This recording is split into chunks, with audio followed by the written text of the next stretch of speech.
நக்கீரன் ஆரம்பிக்கிறதுக்கு முன்னாடி தம்பி, நான் நக்கீரன் ஆரம்பிக்கிறதுக்காகவே வரல. நான் ஒரு பிகாம் ஸ்டூடெண்ட். நான் சாதாரண ஒரு அரிசி கடையில் இருந்தேன். அப்படி இப்படியே வந்தோம். பேங்க் வேலைக்கு சென்னைக்கு வரேன். வந்த இடத்துல நிறைய ஏமாற்றம், நிறைய வேலை பண்ணோம், வேறு வேறு கம்பெனியில் இருந்தோம். நான் இயல்பாக ஒரு ஓவியம் படம் வரைவேன். அதை பார்த்து தோழர் மாதிரி இருக்கிறவங்க பத்திரிகையில் படம் வரைக்கும் காசு வரும்னு சொன்னாங்க. அப்போ ஏன்னா அப்பா நடுத்தரவர் இருக்கும். அப்போ நான் பத்திரிகைக்கு படம் வரைவேன். தாயின் ஒரு பத்திரிகையில் படம் வரைஞ்சேன். லேஅவுட் ஆர்டிஸ்டாக இருந்தேன். அப்புறம் திரைச்சுவைன்னு ஒரு பத்திரிகை. அதுக்கப்புறம் தராசு. தராசுலேருந்து விலகி வந்து ஒரு பத்திரிகை ஆகும். தராசுலேருந்து விலகும் போது நான் பத்திரிகை ஆரம்பிக்கிற எண்ணத்துலேயே போல. எங்கே பத்திரிக்கை ஆரம்பிச்சிருவோமோன்னு சொல்லி முதல்ல இருந்தவர் கொஞ்சம் எனக்கு நிறைய இடர்பாடு கொடுத்தார். ஓஹோ, நம்ம ஆரம்பிச்சிருவோன்னு பயப்படுறாங்கன்னா நம்ம ஆரம்பித்தா என்னன்னு ஆரம்பிச்சோம். அது அப்படி ஆரம்பிச்சது தான் நக்கீரன். நக்கீரனுக்கு உங்களுக்கு பாரம்பரியமாக அது நக்கீரனை பற்றி கேள்விப்பட்டிருப்பீங்க. திருவிளையாடல் புராணம், திருவிளையாடல் படம் பார்த்துருப்பீங்க. அதில் 2 விஷயம் முக்கியமாக இருக்கும். அது அந்த மன்னனுக்கு ஒரு சந்தேகம் வரும்.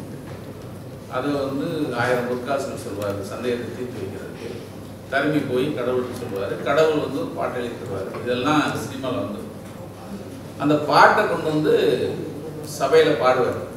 யார்? தருமி பாடுவார். மன்னன் உடனே சந்தோஷப்பட்டு கொடுக்க போவார். அப்போ அந்த மாலை அங்கே உட்காந்துருக்காங்க. நக்கீரன் அதில் நிறைய சந்தேகங்கள் இருக்கு. சந்தேகத்தை குறைச்சிட்டு நீங்கள் என்ன காசு கொடுன்னு நம்மால் சொல்வார். இல்லை குறை இருக்கிற பாட்டுன்னா கொடுக்க மாட்டேன். இவர் போய் கடவுள்கிட்ட சொல்வார். கடவுள் வேகமாக கோபமாக வருவார். இதெல்லாம் நீங்கள் பார்த்துருக்கீங்க. அந்த 2 பேருக்குமான சம்பாஷணை ரொம்ப முக்கியம். வந்த உடனே சிவன் சொல்வார், அங்கம் பொழுதுபட அருவாள் நெய் பூசி பங்கம் படபரண்டு கால் பரப்பி சங்குதனி கீரனோ எனது பாட்டு குறைகூறத்தக்கவன்னு கோபமாக சொல்வார். யார்? சிவன். அது என்ன அர்த்தம்னா அதான் ரொம்ப முக்கியம். நீ ஒரு வளைய ஜாதிக்காரன், நீ தாழ்ந்த ஜாதியை சேர்ந்தவன், உயர் ஜாதியில் இருக்கிற நான் எழுதின பாட்டை நீ குறை கண்டுபிடிக்கிறியா? ஏன்னா நீ சங்க எடுத்து அறுத்து பிழைக்கிற ஒருத்தன், நீ ஏன் பாட்டை குறை சொல்கிறியான்னு அந்த அவருடைய பிறப்பை இழிவுபடுத்தி அவர் வந்து கொஞ்சம் கடுமையாக பேசுவார். யார்? சிவன். ஏன்னா அவர் உயர்ந்த ஜாதியில் பிறந்ததாக சொல்லி. அப்போ நம்மால் சொல்வார், சங்கற்பது எங்கள் குலம் சங்கரனார் கேது குலம் சங்கை அறந்துண்டு வாழ்வோம் முன்போல் இறந்துண்டு வாழ மாட்டோம்னு. அது என்ன சொல்கிறாரு? நான் உழைச்சி சம்பாதிக்கிறேன், நெத்தி வேர்வை நிலத்தில் சிந்துற அளவுக்கு சங்கை எடுத்து அறுத்து பொழைச்சி அதில் வர்ற காசை வச்சு சம்பாதிக்கிறேன், உன்னை மாதிரி பிச்சை எடுக்கலேன் பாரு நம்மால். இப்போ இதில் மேல் ஜாதி கீழ் ஜாதி பிரச்சனை, மேலே இருக்கிறவன் கீழே இருக்கிறவன் பிரச்சனை, சம்பாதிக்கிறவன் சம்பாத்தியம் இல்லாத பிரச்சனை, பிச்சை எடுக்கிறவன் பிச்சை எடுக்காமல் உழைச்சி சம்பாதிக்கிறவன் பிரச்சனை, எல்லாமே இந்த இதுக்குள்ளே வந்துடும். அப்போ அந்த நக்கீரனை நாங்கள் வந்து தேர்ந்தெடுக்கிறோம். அதான் அந்த ஸ்லோகம் வச்சுருப்போம், நெற்றிக்கண் திறப்பினும் குற்றம் குற்றமேனு. நக்கீரன் ஆரம்பித்த பிறகு நக்கீரனாக வாழ்கிறதுக்கு இன்றைக்கி வரைக்கும் நாங்கள் வந்து ஓடிக்கிட்டே இருக்கோம், கஷ்டப்படுறோம் நக்கீரனாக வாழ்கிறதுக்கு. நீங்கள் இந்த நிலவில் முதல்ல கால் வச்ச ஆம்ஸ்ட்ராங் எல்லாருக்கும் தெரியும். என்ன எல்கேஜியில் கேட்குற கேள்வி கேட்குறீங்கன்னு கேட்டுறாங்க. ஆனால் அதில் ஒரு 3 பேர் பயணித்தாங்கன்னு உங்களுக்கு தெரியும்னு நினைக்கிறேன். முக்கியமாக வந்து அப்போலோ விண்கலம் நாசா திட்டமிடுது. அது வந்து 1969 ஜூலை 16 முத விண்கலம் அங்கே தரையிறங்குது. தரையிறங்கிறதுக்கு முன்னாடி அதில் முதல்ல ஃபஸ்ட் பைலட்டாக போனவர் வந்து எட்வின் சி ஆல்ட்ரின். கேள்விப்பட்டிருக்கீங்களா? அவர் தான் வந்து விண்வெளியில் நடைப்பயணம் பயின்றவரான் அவர். அதாவது விண்கலத்தை செலுத்துறதுக்கு அவர் தான் ஃபஸ்ட் பைலட். அந்த ஆள் தான் வந்து நீங்கள் விண்கலத்தை போய் இறங்கினோடனே அவர் தான் முதல்ல கால் வைக்க வேண்டியவர். நம்மால் ஆம்ஸ்ட்ராங் என்ன பண்ணுறாரு, கப்பலில் வேலை பார்த்த ஒருத்தர். அவர் வந்து ஒரு தைரியமான ஆள், கப்பல் துறையில் கப்பலில் வேலை பார்த்த ஒருத்தர். அவர் வந்து அவரும் நான் ஆர்வத்தோடு அவரும் கூட போகிறாரு. 3வது ஆள் ஒரு ஆள் இருப்பார், கேல்வின்னு சொல்லிட்டு. அது லிஸ்ட்லேயே வரமாட்டார் அவர். இப்போ முதல்ல போய் இறங்க போகிறாரு. இறங்குறதுக்கு முன்னாடி பைலட் ஃபஸ்ட்டுன்னு அங்கேருந்து மேலேருந்து சொல்கிறாங்க, இவர் யோசிக்கிறார். 4 செகண்ட் தான் யோசிச்சிருக்கார். யார்? Edwin C Aldrin. 4 செகண்ட். ஏன்னா புது இடம், புவி ஈர்ப்பாக இருந்தால் காலை இழுத்துருச்சுன்னா, இல்லை எரிமணலாக இருந்தால் காலை எரிச்சிருச்சுன்னா என்ன பண்ணலான்னு யோசிச்சுட்டு இருக்கிற அடுத்த செகண்ட் அங்கேருந்து வந்து தான் கோ பைலட் நெக்ஸ்ட்டுன்னு, அடுத்து கோ பைலட் நெக்ஸ்ட்டுன்னு சொன்ன அடுத்த நொடி காலை வச்சாராம் ஆம்ஸ்ட்ராங். சார், ஒரு நொடியில் இந்த பைலட்டு அவர் இருந்தாரா செத்தாரா, 3வது ஆள் இருந்தானா செத்தானான்னு யாருக்குமே தெரியாது. ஆம்ஸ்ட்ராங் மாத்திரம் அள்ளிட்டு போயிட்டான் பேரை. இதுக்கு சொல்ல வரேன்னா, எதையுமே முதல்ல எவன் அடிக்கிறானோ அவன் தான். அப்படி தான் நக்கீர். இந்த ஆம்ஸ்ட்ராங் பாணி தான். நம்ம எங்கேயாவது சொல்கிறோமா ஆல்ட்ரின் யாரையாவது சொல்கிறோமா? சொல்ல மாட்டோம். 3வது ஆள் கால்வின்கிறவர் இருக்காரா இல்லையான்னு யாருக்குமே தெரியாது. இப்போ தான் சமீபம் எல்லாம் இறந்தாங்க. இவர் 2012 தான் ஆம்ஸ்ட்ராங் இறந்தார். அடுத்து இன்னொன்று, ஒரு ராஜா அரண்மனைக்குள்ளே எலி வந்துடுது. அவர் மந்திரியெல்லாம் கூப்பிட்டு, இந்த எலி என்னையா எலி, இவ்வளோ பெரிய அரண்மனையில் எலி வந்துருச்சையா, எலியை பிடிக்கணும்னு சொல்லி இவன் மந்திரி என்ன பண்ணுறாரு, நிறைய பூனையாக கொண்டு வந்து அவங்க வீட்டில் வளர்கிற பூனையாக கொண்டு வந்து விட்டுருக்காரு. பூனை சாப்பிட்டு கொளுத்து தான் போகுது ஒழிய எலியை பிடிச்ச பாடு இல்லை. அப்போ இளவரசன் வரான், என்ன பிரச்சனை, எலி நிறைய இருக்குது, பிடிக்க முடியல, ராஜா சத்தம் போடுறாருன்னு மந்திரி சொல்லியிருக்காரு. பாரசீகத்தில் பூனை, அந்த பூனை நல்ல பூனையா, அதை கொண்டு வாங்க அப்படின்ட்டுருக்கான். பாரசீக பூனையெல்லாம் கொண்டு வந்திருக்காங்க, அந்த பூனையும் பிடிக்க முடியல. இதை பார்த்துக்கிட்டே இருந்த ஒரு காவக்காரன் சொல்கிறான், ஐயா நான் தலையிடல், நான் சொல்கிறத நான் சொல்லணும்னு ஏதாவது என்னை அனுமதிச்சிங்கன்னா நான் ஒரு விஷயம் சொல்கிறேன். எங்கள் வீட்டில் ஒரு பூனை இருக்கியா, அதை கொண்டு வந்து வரேன். உடனே மந்திரி தசு புசு திட்டுறான், யாரா நீ, ஒரு காவலாளி, நீ ஒரு பூனையை கொண்டு வரியா, நாங்கள் எங்கெங்கே பாரசீகத்துலேருந்துலாம் கொண்டு வந்தோம், அதே பிடிக்க முடியல, நீ எப்பறம் பிடிக்க போகிற அப்படின்னு சத்தம் போடுறான். அப்போது அரசர் கேட்டுகிட்டே இருந்தவர், அவனுக்கு ஒரு வாய்ப்பு கூடயா, அதான் சொல்கிறாங்க, நீங்கள் எத்தனையோ பூனையை கொண்டு வந்தீங்க, கொண்டு வரல, பிடிக்க முடியல, அவனுக்கு கூட அப்படின்னு. இவன் வேண்டாம் இருப்பான், மந்திரி போப்போ கொண்டு வந்து வேணாப்பார். அடுத்த நாள் பூனையை கொண்டு வந்திருக்கான். கொண்டு வந்து இறக்கி விட்டு அடுத்த செகண்ட் எலியை பிடிச்சிச்சு. அப்போது அவன் மந்திரி கேட்டான், எப்படியா, என் பூனை பசியில் இருந்துச்சியா, நீங்கள் பூரா கொளுத்து போன பூனையாக வச்சுருந்தீங்க. ஏன்னா மந்திரி வீட்டில் இருக்கிறது, ராஜா வீட்டில் இருக்கிறது, பாரசீக பூனை எல்லாம், இந்த ஏழை வீட்டு பூனை வந்தான்ல, வேலைக்கார வீட்டு பூனை, அதுதான் நக்கீரன். நாங்கள் தான் எலியை பிடிக்கிறாள், எங்கே விட்டாலும் பிடிச்சிருவோம். இதுதான் நக்கீரனுடைய வெற்றி. நான் பெரிய வெற்றிலாம் வரல, ஆனால் எங்கள் ஆள்கள் மாத்திரம் ஏன்டா இதை பிடிச்சாங்க. நீங்கள் நக்கீரன் ஆரம்பித்து 36 வருஷம் ஆச்சுங்க. 36 வருஷத்தில் இந்த சமூகத்தில் நடந்த அத்தனை பிரச்சனைகளும் நீங்கள் வெளிக்கொண்டு வந்ததில் முக்கிய பொறுப்பு முக்கியமாக நக்கீரன் முதலிடத்தில் இருக்கும். அது எது கேட்டாலும் நக்கீரன் தான் கொண்டு வந்திருக்கும், வெளியே கொண்டு வந்திருக்கும் அப்படின்னு.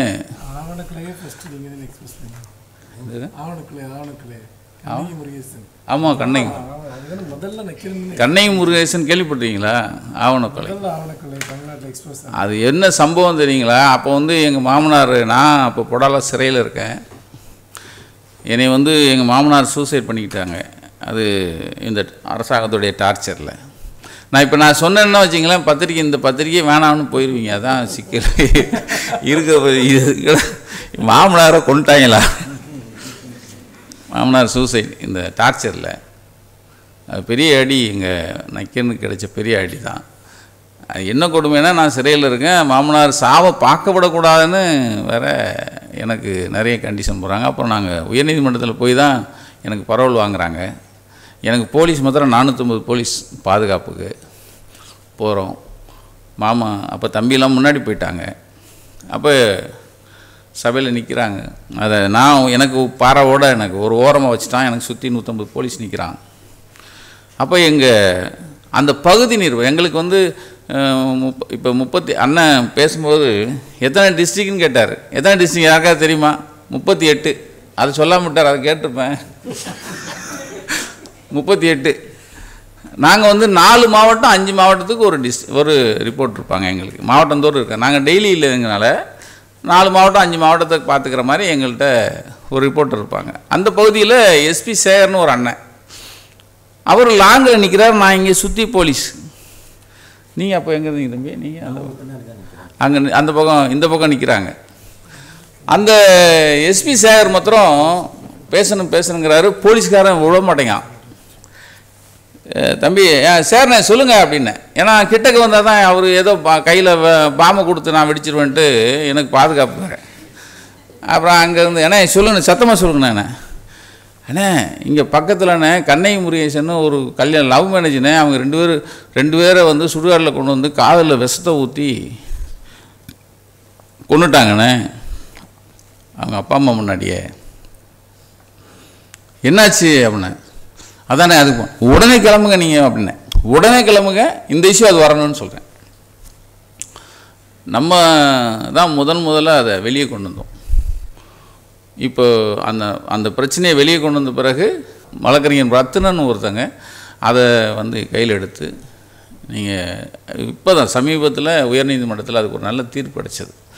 சம்மந்தப்பட்ட அந்த பெண்ணுடைய அந்த தாய் மாமன் அப்பா எல்லாருக்கும் அந்த பொண்ணுடைய குடும்பத்தினர் தான் அந்த காதில் விஷத்தை ஊற்றி கொண்டது 2 பேரையும் சுடுகாட்டில் வச்சு.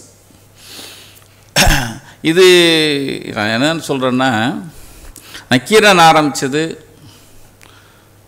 நாட்டை நாங்கள் வந்து ஊர்லேருந்து வரும்போது எங்கள் அப்பா வந்து வா இல்லை அவங்க அப்பாவும் இந்த 4 மூடை இருக்குது, இது ஃபுல்லாக அந்த 2வது மூடை எடுத்துக்கோ, 20 கோடி இருக்குது, அதை கொண்டு போய் நாட்டை திருத்திட்டு வாழலாம் கொண்டு போய் அனுப்பலை. எங்களுக்கு இருக்கிற ஒரே நம்பிக்கை எங்களுடைய துணிச்சலும் தைரியம்தான். அது ஒன்று தான் முதலீடு. ஆனால் ஜெயிப்போங்கிற ஒரு நம்பிக்கை இருந்தது. இப்போ யாரெல்லாம் தொட பயப்படுறாங்களோ அதை நாங்கள் தொடர்றது தான். இப்போ எல்லோரும் என் மூஞ்சை பார்த்தோன்னே வீரப்பன் ஞாபகம் வரும். ஆனால் அதெல்லாமல் தம்பி, அதெல்லாமல் அத்தனை விஷயங்களை வெளியே கொண்டு வந்திருக்கோம். முத 89 பிரபாகரன் இறந்துட்டதாக ஒரு செய்தி வந்தது, கேள்விப்பட்டிருப்பீங்க. அது வந்து பரபரப்பான செய்தி. ஒரு பிரபாகரன் இறந்து விட்டார்னு எல்லாரும் எட்டுக்களம் பண்ணுறாங்க. நக்கீரன் மாத்திரம்தான் பிரபாகரன் எந்த செய்தி பேப்பரில் பிரபாகரன் இறந்துட்டதாக செய்தி வந்ததோ அந்த பேப்பரை படிக்கிற மாதிரி ஒரு கேரிகேச்சர் பண்ணேன். நான் வந்து பேசிக்கலாக நான் ஒரு லேஅவுட் ஆட்டி சொன்னேன் இல்லையா, கேரிகேச்சர். அதான் ஏன்னா அவர் இருக்கிறாருங்கிற உண்மையை வந்து எங்களுக்கு சோர்ஸ், எங்களுக்கு ஒரு அதாவது இந்த அண்ணன் சொன்ன மாதிரி பத்திரிகைகளுக்கு ரொம்ப முக்கியம் சோர்ஸ். அந்த சோர்ஸுங்கிறது தான் நம்ம மாதிரி புலனாய்வு பத்திரிகை, நம்ம மாதிரி அரசியல் பத்திரிகைகளுக்கு ரொம்ப முக்கியம். எங்களுடைய சோர்ஸ் வந்து இருக்கார் அப்படின்னு ஒரே லைன். அதாவது செய்தி காலைல வந்துருச்சு, பிரபாகரன் சம்பந்தப்பட்ட ஒருத்தர் இங்கே இருக்கார், அவரை நான் தேடி, அவர் இரவு தான் பார்க்க முடியும், பகலில் பார்க்க முடியாது, ஏன்னா ஒரு சீக்கிரட்டாக போயிட்டுருக்கிறவர். இரவு 2 மணிக்கு நான் பார்க்குறேன், திருவான்மையூரில் வச்சு நான் ஆட்டோலையே வெயிட் பண்ணிகிட்ருக்கேன். அண்ணன் வருவாங்கன்னு சல்லுன்னு வந்தார், இறங்கினார். அண்ணே தம்பி அப்படின்னா இருக்கார் அப்படின்னு போயிட்டார். அவ்வளோதான், இருக்கார் அப்படின்ட்டு அவர் அடுத்த கட்டம் போயிட்டார். ஒரு இடத்துக்கு வருவார், 2 மணிக்கு வருவாங்கன்னு சொன்னாங்க. நான் இருக்கேன், கெட்டுக்க நின்றுட்டுருக்கேன். அண்ணே தம்பி அண்ணார் இருக்கார் அப்படின்னு போயிட்டார். இது ஒன்று தான் இருக்காருங்கிற ஒரே சோர்ஸ். ஏன்னா நம்பிக்கையான ஆள் எனக்கு தெரியும். அந்த இருக்காருங்கிறத வச்சு ஒரு அட்டைப்பட ஜெராக்ஸே 10 ரூபாய். அப்போ பத்திரிக்கை வந்து 3 ரூபா தான், ஜெராக்ஸ் 10 ரூபாய்க்கு போச்சு. 3 தடவை ரீஎடிஷன் அடித்தோம், கிட்டத்தட்ட அடிச்சுக்கிட்டே இருக்கும் பத்திரிக்கை. அது பெரிய பிரேக் கொடுத்தது. அதுக்கப்புறம் அது போட்டால் அந்த பத்திரிக்கைக்காரங்களாம் என்னை போட்டு விரட்டி அடித்தாங்க, அது வேறு விஷயம். அப்புறம் நாங்கள் அங்கே போனோம். அப்புறம் அது ரொம்ப வாழ்நாள் பூரா தொடர்ந்துகிட்டே இருந்தது. இப்போ தான் எங்கள் 2 பேருக்குமே காம்ப்ரமைஸ் ஆச்சு அந்த பத்திரிக்கை நமக்கும். ஓப்பனிங்கே அப்படி. அதுக்கடுத்து தலைமை கழகம் யாருக்கு, ஏன்னா எம்ஜிஆர் இறந்த உடனே ஜானகி ஜெயலலிதான்னு 2ஆக பிரிஞ்சுது. இந்த 2 பேரில் யாருக்கு உரிமை கொண்டாடுறதுங்கிறதுல ஒரு பிரச்சனை போயிட்டுருக்கு. அந்த பிரச்சனை வந்து பெருசாயிற்று. இப்போது ஜெயலலிதா பார்ட்டி கையில் தலைமை கழகம் இருக்குது. ஆனால் ஜானகி பார்ட்டி வந்து உள்ளே போய் அடிக்க போகிறாங்க, அடித்து கைப்பற்ற போகிறாங்கிற செய்தி போயிட்டே இருக்குது. ஆனால் எப்போன்னு தெரியாது. எங்களுக்கு குழு கிடச்சிருச்சு, நாளைக்கு காலையில் 7 மணி உள்ளே போகிறாங்க அப்படின்னு சொல்லி நமக்கு செய்தி வந்துடுச்சு. நாங்கள் உடனே 2 செட் ஃபோட்டோகிராஃபர் 2 உள்ளே அனுப்புகிறோம். அங்கேயே வெயிட் பண்ணுறாங்க. திப்புன்னு ஆட்கள் போகிறாங்க, அடிக்கிறாங்க. அடித்து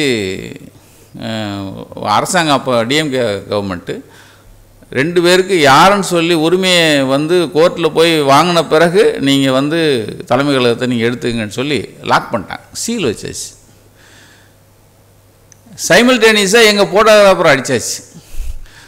அடித்து கேமரா ரோல் எல்லாத்தையும் பிடிங்கிட்டு வேற போயிட்டாங்க.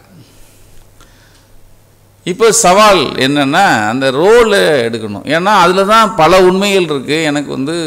எனக்கு அப்போ காலையில் என்னாச்சுன்னு கேட்குறேன். அப்போ அடிபட்ட ஃபோட்டோகிராஃபரும் அந்த ஆட்டோ டிரைவரும் வீட்டுக்கு வராங்க. அண்ணே எடுத்தாச்சுன்னே ரோலையும் கேமராவும் பிடிங்கிட்டாங்க. யார்? போலீஸ். உடனே சட்டை மாட்டி ஸ்பாட்டுக்கு போகிறோம். காலையிலேருந்து சாயந்தரம் நைட் வரைக்கும் ட்ராவல் போயிட்டே இருக்குது. நான் எங்கே தேடி போயிட்டே இருக்கேன். ஒரு ஏசி வீட்டில் இருக்குதுன்னு சொன்னாங்க. ரோல் கேமரா பற்றி நாங்கள் கவலைப்படலை. அப்போ ரோல் இருக்குதுன்னு சொல்கிற விட ஏசி, அந்த ஏசி வந்து நமக்கு தெரிஞ்சவர். ஆஹா, நம்ம கல்யாணத்துக்கு கூப்பிட்டு வரல, சரி அப்படின்ட்டு நேராக வீட்டுக்கு போகிறேன். என்னண்ணே கல்யாணத்துக்கு வரலண்ணே அப்படின்னேன். ஐயோ ஏன் கேட்குற, அன்னைக்கு வேறு வேலை அண்ணே, நம்ம பையனை காலையில் அந்த சகராறு நடந்துலண்ணே, உயிரை கொடுத்து எடுத்துருக்கானே, இந்த கேமரா ரோலையும் கேமரா கூட இருக்கட்டுண்ணே. ரோலில் அந்த முதல்ல உள்ளே போனாங்களே, போகிறதுக்கு முன்னாடினே இவங்க இறங்குறது அந்த ஒரு படம் மாத்திரண்ணே, எனக்கு வந்து 1 மாத்திரம் கொடுங்கண்ணே, ஏன்னா நீங்கள் கல்யாணத்துக்கு வரல, எனக்கு ரொம்ப வருத்தம்ண்ணே அப்படின்னே. அவர் பேர் கோவிந்தசாமி சொல்லலாம் இப்போ, ஏன்னா 30 வருஷம் ஆச்சுல. அப்படியே என்னையா. ஆனால் டிரைவர் இருக்கான் பாருங்க, அவன் டிரைவர், அவன் தான் வில்லன். அவன் டேய் நம்ம இதுக்காக தான்டா வரோன்னு அவனுக்கு தெரியும். அவன் இல்லையா அப்படின்னு இங்கே ரூபா யாருக்கு? டிரைவருக்கு. அப்போ சரிப்பா, ஏய் இங்கே வா, இது கொண்டு போய் நம்ம இன்ஸ்பெக்டர் பூபாலன் இருப்பார், அவர்கிட்ட கொடு. எங்கள் ஸ்டூடியோ மதன் ஸ்டூடியோ, மதனுக்கு போ இருந்து அந்த ஒரு ஃப்ரேம் மாத்திரம் தம்பிகிட்ட கட் பண்ணிவிட்டு மிச்சத்தை எடுத்துகிட்டு வந்துடுறேன், புரியுதா? சரிண்ணே. சல்லுன்னு அவர் பூபாலன் எங்கே இருக்கார்? அன்றைக்கி ஜெயலலிதா வந்து உண்ணாவிரதம் இருக்குது போயஸ் கார்டனில். ஏன்னா எங்களுக்கு நீங்கள் வந்து தலைமை கழகத்தை கொடுக்கணும் அப்படின்னு சொல்லி உண்ணாவிரதம். அந்த அம்மா அங்கே இருக்குது, வீட்டுக்குள்ளேயே உண்ணாவிரதம். வீட்டில் அது அந்த கூத்துலாம் பெரிய கூத்து, அதெல்லாம் அப்புறம் சொல்கிறேன். அவன் உட்காந்துருக்கா, ஒரே கூட்டம். பூவாலாம் அங்கே பாதுகாப்பில் இருக்கார். நான் போனோன்னு வணக்கம். அப்போ அதுக்கு முன்னாடி என்ன பண்ணிட்டோம், எந்த ரோல் எடுத்தோம் அப்படிங்கிறத, அப்போ வந்து கொனிக்கா கோல்டுன்னு ஒன்று இருந்தது. கோல்டுன்னு ஒன்று. நாங்கள் 3 பேர் ஆளுக்கு ஒரு ரோல் வாங்கி பையில் வச்சுக்கிட்டோம். டேய் ரோலை மாற்றணும், ஒருத்தன் மாற்றிட்டா இப்படிங்கணும், இப்போ நான் மாற்றிட்டு மறுபடியும் அதை மாற்றிடக்கூடாதுல்ல, அதுக்காக 3 பேர் கையில் வச்சுக்கணும், மாற்றணும்னு அப்படி வச்சுக்கணும். 3 பேரும் போயாச்சு. அப்போ எப்பா பூவாளன் நான் போன உடனே அவன் தம்பி முத்துராமலின்னு ஒரு ஃபோட்டோகிராஃபர், அவர் தான் அதை எடுத்தவர். அதுக்கடுத்து துரைன்னு ஒரு அண்ணன், அவங்க எடிட்டராக இருந்தார், நான் அப்போ பப்ளிஷர். யோ யார் நக்கீரன் இங்கே வாயா ஃபோட்டோகிராஃபர், நீ தானேயா, இந்த அப்படி வச்சிரு எங்கே போனோம் இப்போ அப்படின்னு ஒன்று. இந்த டிரைவர் வந்து வேமா போய் குசுன்னு அவன் யார்கிட்ட அந்த இன்ஸ்பெக்டர் சொல்கிறா, யோ இதை மாற்றுறதுக்கு தான் ஏன் வந்திருக்காங்க அப்படின்னோடனே, அந்த ஃபிலிமில் குடியா அப்படின்னு வாங்கிட்டார். ஆனால் அதுக்குள்ளே மாற்றிட்டான் நம்ம ஆள். மாற்றியாச்சு. மாற்றினோடனே எல்லாரும் 3 பேர் இப்படி, சார் நீங்கள் லேட்டாகும் சார், நாங்கள் ஒன்றா கிளம்புறோம் சார், ஏன்னா மாற்றியாச்சுல. உடனே பூவான், யோ இரியா ஏசி திட்டுவாரியா, வா அப்படின்னு வேமா போகிறா. இப்போது மதன் கலரில் அது என்னென்னா இவங்க பேசிகிட்டு இருக்கும்போது மாற்றியாச்சுனோடனே நான் கிளம்பிட்டேன். ஏன்னா மதன் கலரில் இப்போ ரெடி பண்ணுமே. அவன்கிட்ட போய், முதலாளி இப்போ ஒரு ரோல் வரும், போலீஸ் கொண்டு வருவான், கழுவிடாத. ஏய் சரிப்பா அப்படிமா, அவர் நம்ம தெரிஞ்சவர் தான், வேமா வருவான். நீ அதுக்குள்ளே வந்துட்டியானே அப்படின்னா, சரி அப்படின்னா, எப்பா இதை கழுவணும். அடப்போ சார், எல்லாம் நான் வந்து கழுவி எல்லாத்தையும் முடிச்சாச்சு சார், நாளைக்கு காலைல போகிறேன் சார். சரி என்னப்பா, சரி சார் காலைல வரேன் சார் அப்படின்னு நான் உடனே அவன் கிளம்பி போயிட்டார். யார் ரோல் எடுத்துகிட்டு பூபாலம் திரும்பி போயிட்டார். அது வித்து ரோல் தானே. திரும்பி போன பிறகு மறுபடியும் திடுன்னு ஏறினா, டேய் கழுவுப்பா முதல்ல, ஏய் என்னையா விளாட்றியாண்ணா. இல்லை கழுவு தானே விஷயம் இருக்கு. கழுவுனா 23 படம் அடித்தது, உள்ளே புகுந்து அடித்த வரைக்கும் எல்லாம் 23 படம் நம்ம இதில். அடுத்த நாள் ஏன்னா ஒரு அரசாங்கம், அப்போ திமுக அரசு, அந்த அரசாங்கம் அதை வந்து அந்த அலுவலகத்தை பூட்டிடுச்சு, யாருக்கு உரிமைன்னு கொண்டாடுங்கன்னு. ஆனால் ஜெயலலிதாவுக்கு தான் உரிமை இருக்குங்கிறது இந்த படத்தில் இருக்குது. காலையில் பரபரப்பு. அதை விட அந்த ரோலை வாங்கிறதுக்கு வரிசையாக எல்லா மினிஸ்டரும் நம்ம ஆஃபீஸு. யார் நடராஜன் அப்போ இருந்தார், கேள்விப்பட்டிருப்பீங்க. அவர் வந்து ஃபோனில் அது ஒரு கோபால் ஒரு 4 ரூபா கொடுத்துடலாம், கொடுத்துருங்க. அப்போ 4 லட்ச ரூபா பெருசு இல்லை. இன்னொரு பக்கம் எஸ்டிஎஸ்ஸு முத்துச்சாமி வரிசையாக ஒவ்வொரு ஆளாக வரோம். நாங்கள் ஒன்றும் இல்லையா, ஒரு கண்டிஷன் போடுறேன், அப்படி போட்டால் தரேன். ஏன்னா அந்த படம் இருந்தால் தான் திமுக அரசு போட்ட அந்த இதுக்கு சீலுக்கு அதுக்கு எதிர்ப்பாக நாங்கள் கோர்ட்லேருந்து ஆர்டர் வாங்க முடியும். அப்போ நான் ஒரே ஒரு கண்டிஷன். அப்போ ஜெயலலிதா என்ன பண்ணுவாங்க, தமிழ் பத்திரிகையை மதிக்க மாட்டாங்க. நான் என்ன சொன்னேன், எங்கள் பத்திரிகைக்கு தொடர் எழுதணுயா, அதான் கண்டிஷன். தொடர் எழுதுனா நான் வந்து கொடுத்துட்றேன். எப்படி சார் தொடர் எழுத முடியும்னு வந்து அவர் கேட்குறார். யார்? எஸ்டிஎஸ். நான் சொன்னேன், வரும் இதழில் இருந்து நக்கீரன் இதழில் தொடர் ஆரம்பிக்கிறேன்னு ஒரு லெட்டர் எழுதி சொல்லு, அதை மாத்திரம் கொடுக்க சொல்லு, நான் ரோலை தரேன். அது அந்த அம்மா டன் கணக்கில் ஆணவம் பிடிச்சம்மா, அது ஒத்துக்குமா அப்போடா அப்படின்னுச்சு. அது அடுத்து ஒருத்தர் வர்றாரு, சார் 3 to 4 அம்மா உட்காந்துருக்காங்க, நீங்கள் வந்து கையில் கொடுத்துட்டு போயிரு.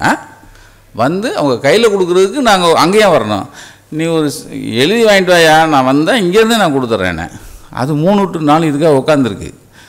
அது உட்காந்து அந்த டைம் 1 மணி நேரம் வேஸ்ட் ஆயிடுச்சா, அவன் வெறி ஆயிடுச்சு, அவனை விடாதேன்னுச்சு. அது நான் கொடுக்க முடியாதுன்னு சொல்லிட்டேன். நக்கீரனில் வந்துச்சு, அது பெரிய பரபரப்பாச்சு. அந்த நக்கீரனை காமிச்சு தான் உச்சநீதிமன்றத்தில் நக்கீரன் புத்தகத்தை காமிச்சு தான் அந்த இதை வாங்கினான். எதுக்கு சொல்ல வரேன்னா, இது சின்ன உதாரணம். நான் சொல்கிறது 89 நடந்தது. அதுக்கப்புறம் ராஜீவ் கொலையும் பார்த்தீங்கன்னா, ராஜீவ் கொலையில் நாங்கள் ஒரு நூல் போட்டிருக்கோம். ராஜீவ் கொலையில் புலிகள் அல்லாத 3 ஒரு ஊருக்கு போனால் 3 வழி 4 வழி இருக்கு. அந்த 3 வழியை அடைச்சிட்டு தான் மொத்தம் எல்லாமே இன்வெஸ்டிகேஷன் போச்சு. அந்த 3 வழியில் என்ன நடந்ததுங்கிறதையும் நம்ம தான் இன்வெஸ்டிகேஷன் பண்ணி சொல்லியிருப்போம். அது நித்யானந்தா அவங்களுக்கு தெரியும். இப்போ அவன் வெளிநாட்டுக்கு போனது நம்மளால தான். தனிநாடு, வெளிநாடுன்னு சொல்கிறேன், தனிநாட்டில் இருக்கான்.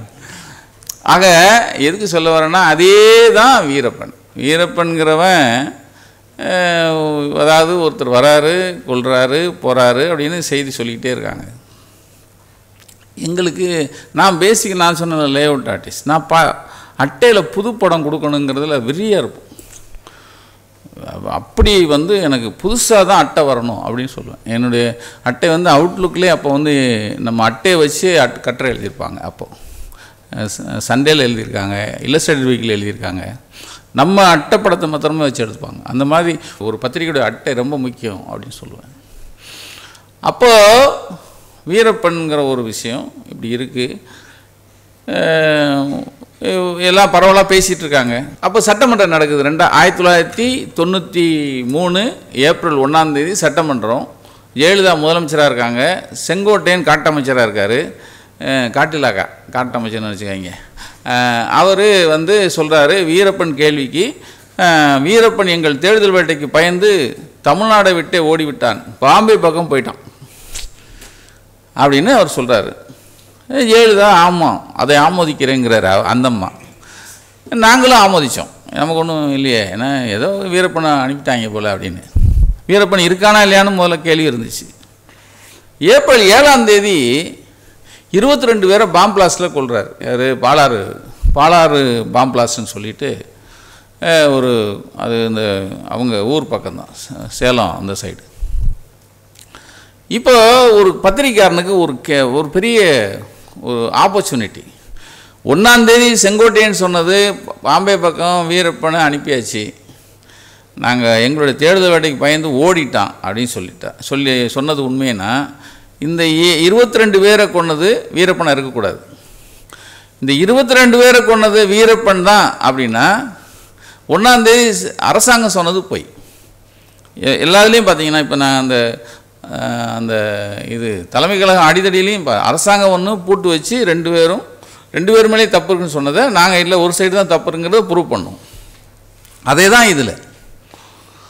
இப்போ இது ஒரு பெரிய ஆப்பர்ச்சுனிட்டி, இதை விடக்கூடாது அப்படின்னு சொல்லிட்டு நீங்கள் காட்டில் அவன் இருக்கானா, முதல்ல வீரப்பன் இருக்கானா இல்லையான்னு எங்களுக்கு வேணும் அப்படின்னு சொல்லிட்டு தான். ஏன்னா இந்த முதல்ல 22 பேரை கொன்ன உடனே வீரப்பனுக்காக ஒரு படம் ஒன்று ஸ்டாண்டர்டாக வச்சுருப்பாங்க அரசாங்கத்தில். ஒரு சஃபாரி போட்டு ஒரு காசநோய்க்காரன் வந்து நிற்கிற மாதிரி ஒரு படம் இருக்கும். அப்படி ஒரு சஃபாரி போட்டு நிற்பான். அவனுடைய படம் தான் 1980 எடுத்தது. இவன் தான் வெறியாட்டம் ஆடினான்னு போட்டுப்பான். சரின்னு இப்போ நாங்கள் 93 ஏப்ரல் 7, அதுக்கப்புறம் 24ஆம் தேதி எங்கள் புக்கு வருது, வீரப்பன் படத்தோடு வருது. அது அந்த ரோல் எடுத்துகிட்டு வந்து அதெல்லாம் ஒரு பெரிய போராட்டம். ஆமாம், அது புத்தகமாக எழுதியிருக்கேன், நிறைய புத்தகம் எழுதியிருக்கேன். நான் என்னுடைய போராட்டமே 10-20 புத்தகம் இருக்கும். அதில் வீரப்பன் புத்தகம் தனியாக எழுதியிருக்கேன். அதில் என்ன இவன் படிப்பாங்களான்னு தெரியாத. சரி, படிக்கணும். ஆனால் சொல்கிறாரு எங்கள் தம்பி. ஆனால் இப்போ இதெல்லாம் செல்ஃபோனு தானே வாழ்க்கை, படிக்கலாம். எஸ். அப்போது நாங்கள் வருதுங்க போட்டி பத்திரிக்கை என்ன பண்ணிட்டாங்க, இவங்க ஆஃபீஸ்லேயே இந்த மீசை வச்சு நிறைய பேர் இருக்காங்க, அவங்களுக்கு ட்ரெஸ்ஸை போட்டு துப்பாக்கி வாடகைக்கு எடுத்து இவங்க தான் படம் எடுத்து போட்டான்னு போட்டான். ரைட்டா? ஏன்னா எங்கள் ஆஃபீஸில் என்னை மாதிரி 10 பேர் மீசை வச்சுருந்தேன், அதே மாதிரி மீசை. அது எதுக்கு காரணம்னா, அதுக்கு முன்னாடி இன்னொன்று இருக்கே. ஏன்னா அப்போ வந்து ஜெயலலிதா செய்தி போட்டால் ஒரு 3 ஆட்டோ வரும். 3 ஆட்டோவில் ஆட்களாக வருவான். கையில் பூரா நல்ல சவுக்கு கம்பு வச்சுருப்பான். திமுன்னு வந்து அடிச்சுட்டு போயிடுவான். அவங்க வராங்கன்னு கீழே நம்மால் நின்றுப்பான் பாருங்க. அவங்க டே அண்ணே வராங்க, கதவு போட்டுருவான். இப்போ ஏன் மீசை வச்சேன்னா, அப்போ நக்கீரன் ரொம்ப இப்போயும் பெரிய ஃபேமிலியெல்லாம் கிடையாது. இப்போ அப்போ ஒன்றுமே இல்லை. ஆனால் மீசை வச்சு நான் அடிச்சுட்டு வானா அங்கே சொல்லுவாங்க இல்லை. அப்போது பார்த்தேன், நம்மளை மாதிரி மீசையை 10 பேர் நின்னா அவன் குழம்பிட்டு போவான்ல, யாரா அடிக்கணும்னு சொல்லியானு. இதே மாதிரியே 3 ஆட்டோ வரும். அண்ணே ஆட்டோ வந்துருக்கண்ணே, அப்படியே திரும்பி போயிட்டாங்கண்ணே. சரி, அவங்களுக்கு குழப்பம். ஏன்னா 6-7 பேர் நிற்கிறான், எந்த மீசையை அடிக்கணும்னு சொல்லவே இல்லையே. வர்றவன் அடியாளத்தானே வர்றான். இதுக்காக மீசை வச்சுருந்தேன். அதை வச்சு இவங்க பத்திரிக்காரன் எழுதிட்டான். அதுக்கடுத்து வீரப்பன் அந்த மறுபடியும் கடத்தல், அதுக்கப்புறம் அந்த எபிசோடு வந்து சாகிற வரைக்கும் போயிட்டே இருந்தது. நீங்கள் அது வந்து எங்களுக்கு ஒரு பெரிய அடையாளமாக மாறிச்சு.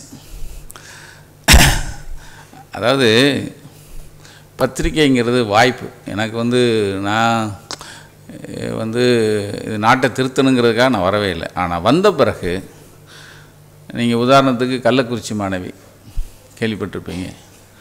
அந்த எபிசோடு இன்றைக்கி வரைக்கும் உயிரோடு இருக்கிறது நக்கீரனால. இன்றைக்கும் நேற்று பாப்பா மோகன் தான் நேற்று விழுப்புரத்தில் நடந்தது. எங்கள் அட்வொகேட் தான் பாப்பா மோகன். அவர் தான் செல்வி சாயிடா, அதாவது ஸ்ரீமதி தாயாருக்காக எங்கள் அட்வொகேட் தான் ஆஜராகிறாரு. நேற்று அந்த தாளாளர் எல்லோரும் மறுபடியும் அவன் முடிஞ்சு போன கேஸுன்னு நினச்சிட்டு இருந்தான். இத்தனை வருஷம் ஆச்சு, 2 வருஷம் ஆச்சு. ஆனால் மறுபடியும் உயிர் வந்திருக்கிறது காரணம் நக்கீரன்.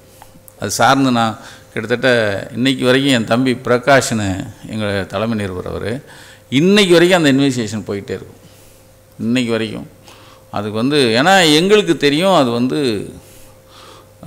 அதை அது கொலைங்கிறத நாங்கள் வந்து எங்களுக்கு ஆதாரபூர்வமாக நிறைய விஷயத்தை நாங்கள் சொல்லியும் அது அவங்க பணபலத்தில் அவங்க வந்து தப்பிச்சு போயிட்டே இருந்தாங்க. ஆனால் இன்றைக்கும் அதுக்கு ஒரு உயிர் வச்சுட்டு இருக்கிறதுக்கு நக்கீரன் மிகப்பெரிய காரணம். காசின்னு ஒருத்தன் நாகர்கோயிலில் 2 ஆயில் இருக்கும். 2 ஆயில் வந்து நக்கீரனால தான் கிடச்சிது. இன்றைக்கி வரைக்கும் உள்ளே இருக்கான். இப்போ பொள்ளாச்சி கேள்விப்பட்டிருப்பீங்க. பொள்ளாச்சி 7 பேர் இன்றைக்கி வரைக்கும் 3 வருஷம் 4 வருஷமாக உள்ளே இருக்காங்க. சாத்தான்குளம் கேள்விப்பட்டிருப்பீங்க. சாத்தான்குளத்தில் அப்பா மகனை கொன்றுவாங்க. கொன்ன உடனே அப்போ முதல்வர் எடப்பாடி இருந்தார். அவங்க ஹார்ட் அட்டாக்கில் செத்துட்டதா போகிற போக்கில் சொல்லிட்டு போயிட்டே இருந்தார். என் தம்பி நாகேந்திரன் ஒருத்தர், அவர் அந்த நிருபர் தான். ஜிஹெச் அதாவது சென்ட்ரல் ஜெயிலில் மேனுவலில் இவங்க 2 பேருக்கும் புட்டத்தில் காயம் இருக்குது, பாதத்துலேயும் மிகப்பெரிய காயம் இருக்குது அப்படிங்கிறத அவர் ஜெயில் மேனுவலில் டாக்டர் எழுதி வைக்கிறார். அது எனக்கு தெரிஞ்ச ஒன்று தான். அதை அப்படியே காப்பி எடுக்கிறோம். காப்பி எடுத்து தான் 2 பேரும் அடித்து தான் கொல்லப்பட்டாங்கிறத நாம் வந்து வெளியே கொண்டு வந்தோம். அதுக்கப்புறம் போஸ்ட்மார்ட்டம் ரிப்போர்ட் வெளியே கொண்டு வந்தாச்சு. இன்றைக்கி அது சார்ந்து 4 பேரா தம்பி 4 பேர் இன்றைக்கி வரைக்கும் ஜெயிலில் இருக்காங்க. இந்த அதாவது இது என்னென்ன எதுக்காக நம்ம இதை சொல்கிறோன்னா, ஒரு அரசாங்கம் பொய் சொல்லுது. உதாரணத்துக்கு தூத்துக்குடி துப்பாக்கி சூடு 13 பேர். அப்பையும் வந்து அப்போ இருந்த முதல்வர் என்ன சொன்னார், நான் டிவியில் தான் பார்த்தேன்னாரு. நம்ம ஆள் நல்ல அரசன்கள், நம்மளை ஆண்டுகிட்டு இருக்கிறவரெலாம் நல்ல அரசன்கள்னு சொல்லுவாங்க. இந்த பாண்டியம்மன் இருந்தான்ல, அவன் பொண்டாட்டி தலையில் வாசம் வர்றது இயற்கையாக செயற்கையாக அதுக்கு ஒரு போட்டி வச்சான் பாருங்க. அது வந்து தொட்டு அப்படியே வந்துக்கிட்டே இருக்கும். அப்படி தான் இருந்தார். நாம் தான் அந்த 13 பேர் எப்படி கொல்லப்பட்டாங்க, இந்த கொன்னவன் அந்த போலீஸ்காரங்க எப்படி துப்பாக்கி எடுத்துகிட்டு போய் புரோகிச்சாங்க, 2 வீலரில் போய் கொன்னாங்க அப்படிங்கிறத பூரா விழாவாரியாக நம்ம இன்வெஸ்டிகேஷனில் தான் வந்தது. நம்ம இன்வெஸ்டிகேஷன் தான் மெயினாக எடுத்துக்கிட்டாங்க. நம்மளும் அந்த ஒரு இது வச்சாங்களே தம்பி அருணா ஜெகதீசன் ஆணையத்தில் நாம் போய் சாட்சியம் கொடுத்தோம். இப்போ குற்றவாளிகளாக சம்மந்தப்பட்ட போலீஸ்காரங்கள்லாம் சேர்த்துருக்காங்க. இது வந்து எந்த பத்திரிக்கையும் செய்யாத ஒரு துணிச்சலான விஷயத்தை. ஏன்னா இதனால் வர்ற விளைவுகள் ஏராளம். ஏன்னா எனக்கு அதான் முன்னாடி டிவியில் பார்த்துருப்பேன். எனக்கு அதிகமாகலாம் வழக்கில்லை, 261 எஃப்ஐஆர் தான் இருக்குதுன்னு சொல்லியிருப்பேன். அந்த வீரப்பன் விஷயத்தில் ராஜ்குமாரை கடத்திட்டாங்க. கடத்துகிற உடனே அப்போ நான் போக மறுக்கிறேன். எங்கள் ஐயா குத்துசையான்னு சின்ன குத்துசையான்னு ஒருத்தர் இருந்தாங்க, அவங்க அறையில் ஒளிஞ்சிருக்கேன். ஒரு போலீஸ்கார் வந்து சொல்கிறார், போயிடாதீங்க, பெரிய ஆஃபீஸர், இப்போயே நீங்கள் உள்ளே போனால் உங்களை கொல்றதுக்கு டீம் போட்டாங்க அப்படின்னா. அதாவது ராஜ்குமாரை நீங்கள் வந்து காப்பாற்றுறதுக்கு நீ தூதுவராக உன்னை போட்டு நீ உள்ளே போனேன்னா உன்னையே கொல்றதுக்கு ஒரு டீம் போட்டாங்க. இப்போ காலையில் தான் சார் செய்தி வருது, மத்தியானம் 1 மணிக்கு அந்த போலீஸ் ஆஃபீஸர் வந்து சொல்கிறாரு. அப்போ அவன் எவ்வளோ பரபரப்பாக இருக்கான் பாருங்க. டேய், ராஜ்குமாரை காப்பாற்றிடக்கூடாதுங்கிற மாதிரி தெளிவாக இருக்கான். ஏன் காப்பாற்றக்கூடாது, காப்பாற்றலைன்னா அங்கே 1 லட்சம் பேர் செத்து போவான் நம்ம ஆள். அப்படி செத்துதுன்னா 2 மாநிலத்தில் இருக்கிற அரசாங்கம் நீங்கள் வந்து அது களையப்பட்டு நீங்கள் வந்து மாற்று அரசாங்கம் வந்துடும். அப்போ இதுக்கு ஒரே இது, ராஜ்குமார் உயிரோடு வந்துடக்கூடாது. இதுக்கு உயிரோடு வரணும்னு, உயிரோடு வராமல் இருக்குன்னா நக்கிருங்க போல் கொண்டுறணும். இதுதான் அவங்க திட்டம். அப்போது நான் மாலை எனக்கு ஒரு செய்தி வருது. என்னுடைய தம்பி ஜெயபிரகாஷன் அவர் சொல்கிறாரு, இந்த மாதிரி அண்ணன் நீங்கள் போகலைங்கிற செய்தி வந்துருச்சு. நான் ஏன் போக மறுத்தேன்னா, ரொம்ப பெரிய மிஷன், நீங்கள் அதில் மாத்திரம் தோற்றுருந்தா இன்றைக்கி எங்கள் அண்ணன் என்னை இங்கேயே கூப்பிட்டுக்க மாட்டார். ஏன்னா நக்கியனே இருந்திருக்காது. ஏன்னா ஒரு நீங்கள் சம்பாதிச்சதெல்லாம் சேர்த்து வச்சு சூதாட்டம் பண்ணுவோம்ல, அது மாதிரி இந்த சூதாட்டம் இது. நக்கீரன் ராஜ்குமார் மீட்பில் நாங்கள் வந்து மொத்தத்தையும் என் தம்பி எங்கள் உழைப்பு எல்லாத்தையும் சேர்த்து வச்சுட்டு நான் உள்ளே போகிறோம். அதில் தோல்வி அடைஞ்சிருந்ததுன்னா நான் எங்கள் ஊருக்கு போயிருப்பேன், காலத்துக்கும் 1 லட்சம் பேரை கொண்டு படுவாவிங்கிற பேரோடு நம்ம இருந்திருப்போம். அது எனக்கு எதுக்கு இந்த வம்பு, நமக்கு ஏன் தேவையில்லையே அப்படின்னு சொல்லிட்டு. ஏன்னா வீரப்பனோட சேர்ந்த ஆட்கள் வந்து தீவிரவாதத்தில் கொஞ்சம் பேர் போய் சேர்ந்துட்டாங்கன்னு சொன்னாங்க. அந்த தீவிரவாதிகளை பற்றி 3 மாதம் முன்னாடி நம்ம தான் எழுதியிருக்கோம். பைக் திருடங்கெல்லாம் சேர்ந்துட்டாங்கன்னு நம்ம தான் எழுதியிருக்கோம். நான் உள்ளே போனால் அவன் மறுபடியும் வா உன்னை தான் தேனேன்னு உட்கார வச்சிட்டானா, அது வேறு சிக்கலாயிருமே அப்படின்ட்டு நான் போகல. சாயந்தரம் என் தம்பி ஒருத்தர் சொல்கிறாரு, அண்ணா இன்றைக்கி சாயந்தரம் நைட்டு நீங்கள் போகலன்னா 1 லட்சம் பேரை கொல்ல போகிறாங்கன்னு செய்தி வந்துச்சுண்ணே அப்படின்னு. ஒன்று எங்கள் ஐயாட்ட சொல்கிறேன், சார் நீங்கள் போங்க சார் அப்படின்னாரு. போகிறேன்னு ஒத்துக்கிட்டதுனால 1 லட்சம் பேரை காப்பாற்றுறோன்னா அதுக்கப்புறம் போயிடுவோம்ப்பா, என்ன நடக்குதோ பார்த்துக்கலான்னு விட்டாச்சு. ஒத்துக்கிறேன்.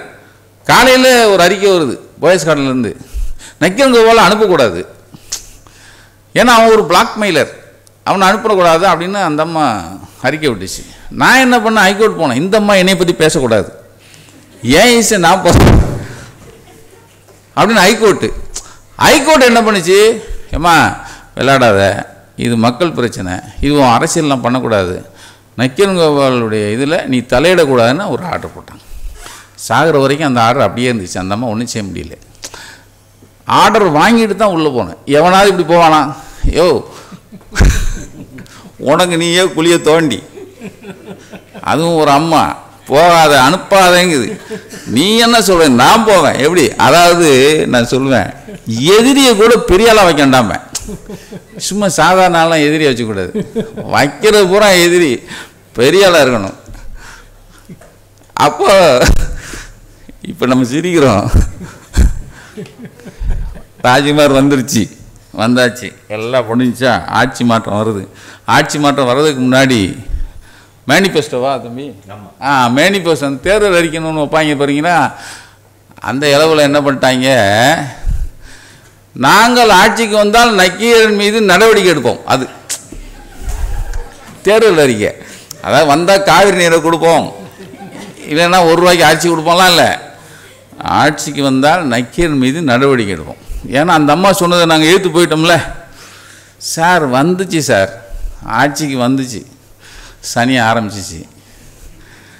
நாங்கள் எல்லாரும் அதாவது துண்டை காலம் துணியை காலம்னு ஆளுக்கு ஒரு பக்கம் ஓட்டோம்.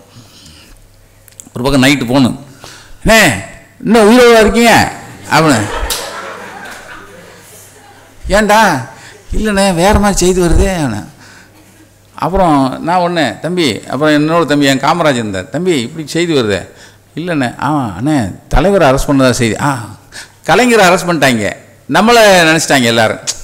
அதாவது ஒரு இளவு விழுந்தால் இவருக்கு தான் ஃபஸ்ட்டு அப்படிங்கிற. அடுத்து அப்பயும் விடலை, 2001 கலைஞர் அரெஸ்ட்டு. டிசம்பர் மாதம் எனக்கு ஒரு லெட்ரு, போலீஸ் கார்டிலேருந்து ஒரு லெட்டர் கொடுக்குறான். லெட்டரை பார்த்தா என் மேலே என்னென்ன வழக்கு இருக்குதுன்னு முதல்ல லிஸ்ட்டை கொடுங்கிறான். என்னென்ன மர்டர் கேஸு எல்லாத்தையும் எடு, இவன் மேலே போடு, இவனை விட்டுறாத அப்படின்னு ஒரு ஃபேக்ஸ் மெசேஜ் கொண்டு வந்து காமிச்சோன்னா நான் ஜூட் ஓட்டேன், ஒரே ஓட்டம். கிட்டத்தட்ட 8 மாதம் 9 மாதம் தலைமறைவு. அதுக்கப்புறம் 1 வருஷம் ஜெயிலு. ஏன்னா அந்த அம்மா எழுத்துட்டோம்ல, அதிகமாகலாம் என் மேலே வழக்கு போகல. 3 மர்டர் கேஸு, 4 கடத்தல் வழக்கு, ஒரு பொடா வழக்கு, ஒரு ஆயுத வழக்கு. இது மாதிரி என் தம்பியின் மேலே அந்த அம்மா எழுத்துட்டோம்ல, அதுக்கு அதெல்லாம் வந்துட்டோம். ஒரு 6-8 வருஷம் பண்ணோம். இதுக்கு முன்னாடி 91 அந்த அம்மா ஆட்சிக்கு வரையில் சிதம்பரத்தை திருச்சியில் வச்சு அடித்தாங்கன்னு கேள்விப்பட்டிருக்கீங்களா? நீங்கள் அப்போ பிறந்திருக்கீங்களா தெரியாது, 1-2 பேர் தலையாட்டுறாங்க, தெரிஞ்சிருக்கு. அது அது எப்போன்னா நான் ஜெயிலில் அப்போ 91 வந்தோன்னே அப்போயே எங்களை ஜெயிலில் வச்சுட்டாங்க. ஒரு வாட்டர் கேட் ஊழல்னு ஒரு டாக்குமெண்ட் ரிலீஸ் பண்ணியிருந்தோம். அந்த டாக்குமெண்ட் ரிலீஸ் பண்ண உடனே நான், எங்கள் அப்போ எடிட்டராக இருந்தவர், அப்புறம் என் தம்பி, அப்புறம் ரிப்போர்ட்ரு இவர் ஐஎம்எல் இருந்ததில் 3 பேர், பிரிண்டர் அப்ஸ்காண்ட் 3 பேர் அரெஸ்ட். சிறையில் எனக்கு நான் அப்போ உண்ணாவிரதம் இருந்துட்டோம். நான் சொல்கிறது 1991 ஆகஸ்ட் 16 எங்களை அரெஸ்ட் பண்ணுறாங்க. 2வது நாள் எனக்கு நாங்கள் உண்ணாவிரதம் இருந்தோம். அப்போது போலீஸ்காரர் சொல்கிறாரு, அண்ணே சிதம்பரத்தை அடிக்க போகிறாங்கண்ணே. எங்கே? ஆமாண்ணே, சிதம்பரத்தை திருச்சியில் அடிக்க போகிறாங்க. அப்படியா? உடனே உண்ணாவிரதம் கேன்சல், எங்கள் பார்வையாளர்லாம் வர சொல்லுங்க அண்ணே. எங்கள் ரிப்போர்ட்டர் எல்லோரும் ஃபோட்டோகிராஃபர் ரிப்போர்ட்டர்லாம் வந்தாங்க. உடனே கதிரைன்னு ஒரு அண்ணாச்சி வந்தார், அவர் எங்கள் ஃபோட்டோகிராஃபர் கம் ரிப்போர்ட்டர். அவர் சொன்னாண்ணே, திருச்சியில் சிதம்பரத்தை அடிக்க போகிறாங்கன்னு செய்தி வருது. இங்கே போலீஸ் நம்பிக்கையாக நமக்கு அந்த போலீஸ்காரன் தான் சொல்கிறாங்க. நீங்கள் என்ன பண்ணுங்கள், 3 செட்டு கிளம்பி போயிருங்க. திருச்சியில் ஏடிஎம்காரன் எங்கெல்லாம் தங்கியிருக்காங்களோ அங்கெல்லாம் நீங்கள் ரூம் போட்டுக்குங்க. என்ன செய்வீங்களோ தெரியாது, அடிக்கிற படம் வேணும், அவ்வளோதான், சிம்பிள். 3 பேர் போயாச்சு. சிதம்பரம் வந்தாச்சு, இறங்கியாச்சு, அடித்தாச்சு. அன்றைக்கி சாயந்தரம் பேப்பரில் செய்தி என்னென்னா, சிதம்பரம் மத்திய அமைச்சர் சிதம்பரம் தாக்கப்பட்டார், காவிரி விவசாயிகள் வெகுண்டு அவரை தாக்குனாங்கன்னு சொல்லி செய்தி மாலை மலரில். நம்மால் தான் படம் எடுத்துட்டார். அண்ணே எடுத்தாச்சுண்ணே அப்படின்னாரு. வந்தார். வந்து பார்த்தா ஒரு கூட்டம், அதாவது இரும்பு தடியோட இளவரசன் ஒரு ஏடிஎம்காரரு, ஏடிஎம்கே வேட்டி கட்டிட்டு ஒருத்தர் இரும்பு தடியோடு நிற்பார். பக்கத்தில் அவங்க எம்எல்ஏலாம் நிற்பாங்க. அவர் கூட்டத்திலேருந்து வெளியே வந்து அப்படி வந்து அடிக்கிற மாதிரி 6 படம் நம்மால் எடுத்துட்டார். அதாவது 2 நாளைக்கு முன்னாடி தான் ஒரு அரசாங்கம் எங்களுக்கு இதுக்கு சம்மந்தம் இல்லை, காவிரி பிரச்சனைக்காக விவசாயிகள் தான் வெகுண்டு அடித்தாங்கன்னு ஒரு சிஎம் அறிக்கை கொடுக்குறாங்க. 3ஆவது நாள் நம்ம 6 படம் போட்டு அதை வேற இருக்கிறோம். இது ஒரு போதை. ஆனால் அதுக்கு 21 நாள் நம்ம ஆஃபீஸை கரண்ட் கட் பண்ணாங்க. அன்பா வந்தாங்க 21 நாள். எங்களை மாத்திரம் கரண்ட் கட் பண்ணல, எங்கள் ஹவுஸ் ஓனரையும் சேர்த்து கட் பண்ணிட்டாங்க. அவர் ஏன்னா அப்படியா கரண்ட் மெனக்கட்டு வந்து தோண்டி எடுக்கிறாங்க, தோண்டி கட் பண்ணுறான். அப்போ நாங்கள் ஹைகோர்ட் போனோம். 21 நாள் கழித்து எங்களுக்கு அப்போது பிஹெச் பாண்டியன்னு அவர் தான் அப்போ அட்வொகேட்டாக இருந்தார். 21 நாள் கழித்து பண்ணோம். இதில் இந்த அதாவது இதில் எங்களுக்கு வெற்றி என்னென்னா, இன்றைக்கு வரைக்கும் ஒரு ஜெயலலிதாவுடைய அறிக்கையை நம்ம சவாலாக எடுத்து அது பொய் அப்படிங்கிறத அந்த ரெக்கார்டில் பார்த்தீங்கன்னா, நீங்கள் சிதம்பரம் அடித்தது, அதே மாதிரி 100 நாள் அந்தம்மா ஆட்சி வந்துச்சுங்க. ஆட்சி வந்தோடனே ரொம்ப களைச்சி போச்சு. களைச்சி உடனே அவங்க ஊட்டிக்கு போகிறாங்க அப்படின்னாங்க. போய் தொலைவிட்டு நமக்கு என்ன அப்படின்னேன். ஊட்டி ஏஜென்ட் எங்களுக்கு ஃபோன் பண்ணார். என்ன பண்ணார், என்ன இந்த போட்டோ ஸ்டூடியோலாம் போட்டு சொல்கிறாங்கண்ணே, எதுக்குன்னு தெரில, போலீஸ் போட்டு சொன்னாங்கண்ணா. எதுக்கு என்ன இல்லை, சிஎம் ஏதோ வராங்களாம், போட்டோ ஸ்டூடியோலாம் போட்டோ ஸ்டூடியோ ஏன் போட்டு சொல்கிறான்? அவர் ஃபோட்டோகிராஃபர் வேறு. போட்டோ ஸ்டூடியோ போட்டு சொல்கிறாங்கன்னா எங்கே இடிக்குது என்னென்ன அதானே தெரியல. 4 நாள் எவனும் வெளியே வரக்கூடாதுன்னு போலீஸ் சொல்லிட்டு போனேன். இந்த அம்மா ஊட்டிக்கு போகுது, இது ஏன் ஸ்டூடியோ அப்போ நான் என்ன கேட்டேன், எங்கள் பகுதி நிருபர் அப்போ மகரன் தானே இருந்தது. தம்பி அந்த அம்மா ஏதோ ஊட்டிக்கு வருதான், படம் வேணுன்ட்டேன். எனக்கு என்ன செய்ய தெரியாது, படம் வேணும். ஏன்னா அது போட்டோ ஸ்டூடியோலாம் போட்டு சொல்லுது. அப்போ ஏதோ ஒரு வில்லங்க இருக்குது, எனக்கு எடுத்து சொல்லு அப்படி. அப்போ எங்களுக்கு செய்தி என்னென்னா, நம்ம பாஸ்கர்னு என் தம்பி ஒருத்தர் இருந்தான் கும்பகோணம். அவன் ஒரு டாக்குமெண்ட் கொடுத்தான். அது என்னென்னா கொடநாடு, அப்போ கிரேக்மோர் எஸ்டேட்னு அந்த அது பேர். அதனுடைய டாக்குமெண்ட்டை எடுத்துகிட்டு அண்ணே ஆடிட்டர் கொடுத்தாரு, இதை மிரட்டி எழுதி கேட்குறாங்களாம் அப்படின்னு அந்த இதை கொண்டு கொடுத்தாரு, அந்த டாக்குமெண்ட். இப்போ கொடநாடு பார்க்குறது தான் இந்த அம்மா போகுது. அதனால தான் போட்டோகிராஃபர் எவனையும் உள்ளே வரக்கூடாதுன்னு எங்களுக்கு ஒரு யூகம். இப்போ அந்த அம்மா போயிடுச்சு, வந்துடுச்சு. வந்த உடனே ஒரு வாரமாக 4 நாளாக 5 நாள் இருந்தாங்களா, ரொம்ப களைச்சி போய் ஒரு வாரம் வந்தாங்கன்னு வச்சுங்க. ஒரு வாரம் கழித்து நக்கீரனில் அட்டைப்படம் வருது. அது வரைக்கும் சசிகலாவும் ஜெயலலிதாவும் 2 பேரும் தோழிகள்னு எல்லாம் வெளியே பேப்பரில் செய்தி இருந்தது. ஆனால் 2 பேரும் அந்யோன்யமாக 2 பேரும் சேர்ந்துருக்கிற படங்கள் அப்போ வரல. சசிகலாவை பற்றி அப்போ பிளாக் அண்ட் ஒயிட் படம் மாத்திரம் வந்தது. நம்ம நக்கீரில் வருது அட்டைப்படம். அதோ பாரக்கா அந்த எஸ்டேட் தானே சசிகலா அப்படி கையை கூட்டு காமிக்கும், இந்த அம்மா அப்படி பைனாக்குலரில் பார்க்கும். அப்படியே இதுதான் அட்டை போட்ட உடனே நான் அப்ஸ்காண்டு. ஏன்னா 3 வழக்கு, அரசு ஆவணத்தை திருடிய குற்றம். எப்படி 27 பேரை கொண்டு போய் போலீஸ் ஸ்டேஷனில் வச்சுட்டாங்க. யாருன்னா இந்த அம்மா போயிட்டு படம் எடுத்து ஆல்பம்லாம் போட்டாங்கல்ல, அவன் இவன் தோளாந்துருத்தி எல்லாரும் 27 பேரை தூக்கிட்டு போயாச்சு. இப்போ என்னையை தான் தூக்கணும். நான் அப்ஸ்காண்டு. நான் 3 மாதம். அப்புறம் பெயிலில் தான் வந்தோம். பெயில் வந்தோடனே கையெழுத்து போடுவாங்க. பெயில் வந்தோடனே அந்த டெய்லி காலையிலையும் சாயந்தரம் கையெழுத்து போட சொல்லுவாங்க. கையெழுத்து போட போகும்போது எனக்கு மாத்திரம் ஆஃபீஸர் உட்காந்துருப்பான். அண்ணே இந்த படம் எப்படின்னு எடுத்தீங்க? நான் சொல்கிறேன், அவங்க வீட்டில் தான் எடுத்தோம். உண்மையாக அவங்க வீட்டில் தான் எடுத்தோம். இது என்னென்னா, எல்லா திருடனும் ஒரு பெரிய எங்கேயாவது ஒரு இடத்துல தடயத்தை விட்டு போவான்னு சொல்லுவாங்கல்ல, அது மாதிரி இது. அது மாதிரி தான் செந்தில்நாயகம் ஆக்சிடென்ட் கேள்விப்பட்டிருக்கீங்களா? ஒரு ஐஏஎஸ் அதிகாரி மேலே ஆக்சிடென்ட் அடிச்சிட்டாங்க. ஆமாம், அந்த ஆக்சிடென்ட் அடித்த உடனே எங்களுக்கு செய்தி வருது, இந்த மாதிரி ஒரு ஐஏஎஸ் அதிகாரி பட்டப்பகலில் எக்மோரில் நடு ரோட்டில் வச்சு ஆக்சிடென்ட் அடிச்சிட்டாங்க அப்படின்னு சொல்லி. ஆனால் அதுக்கு முன்னாடி எங்களுக்கு செய்தி, நாங்கள் டாக்குமெண்ட் ரிலீஸ் பண்ணியிருந்தோம். ஸ்பிக்கு அந்த ஷேர் மாற்றுறதுக்காக ஐஏஎஸ் அதிகாரி இவங்களுக்கெல்லாம் ஒரு தகராறு போயிட்டுருக்கு அப்படின்னு சொல்லி நாம் செய்தி பண்ணியிருந்தோம். அந்த அம்மாவுக்கு ஆக்சிடென்ட் அடிச்சாச்சு. ஆக்சிடென்ட் அடித்த உடனே ஐயோ என்னையா அது, முதல்ல அந்த அம்மா அழகான கொஞ்சம் சிவப்பாக இருப்பாங்க, யார் அந்த சந்திரலேகா. முதல்ல அவங்க மூஞ்சியில் ஆக்சிடென்ட் அடித்த அந்த முகம் முதல்ல எனக்கு வேணுன்ட்டேன். அந்த முகம் எனக்கு வேணும்.